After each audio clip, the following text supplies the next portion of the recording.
একবার শ্রীকৃষ্ণের বড় জানতে ইচ্ছে করলো রাধার প্রেম কেমন, কতটা গভীর, আমায় ভালোবেসে কি সুখ পায় সে। উত্তর খুঁজতে এক পূর্ণিমার রাতে যমুনা তীরে তিনি শ্রীরাধা সহ অন্যান্য গোপিনীদের সঙ্গে রাসক্রীড়ায় মাতলেন। কখনো এক গোপবালাকে চুম্বন করছেন, তো আবার কাউকে আলিঙ্গন করছেন, কারো প্রতি কটাক্ষ, তো কাউকে আকর্ষণ করছেন লীলা পুরুষোত্তম। এই দেখে শ্রীরাধা ভাবলেন তার কৃষ্ণ তো সকলকে একইভাবে ভালোবাসে।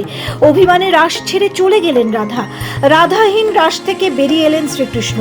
রাধাকে খুঁজতে খুঁজতে ক্লান্ত হয়ে বিরহে অজ্ঞান হলেন তিনি। সহচরী গিয়ে সেই খবর রাধাকে দিতেই রাধা ছুটে এলেন শ্রীকৃষ্ণের কাছে। সহচরীকে দূরেই রেখে রাধা ছুঁলেন অচেতন কৃষ্ণকে, তার ঠোঁট ছোঁয়ালেন।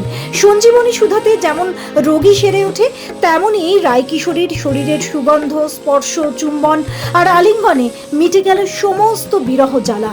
সেই বসন্তের রাতে নিস্তব্ধ কুঞ্জে মিলিত হলেন এক আত্মা, শ্রীকৃষ্ণ আর রাধা। ভিডিওটা ভালো লাগলে এক্ষুনি চ্যানেলটা সাবস্ক্রাইব করে নিন।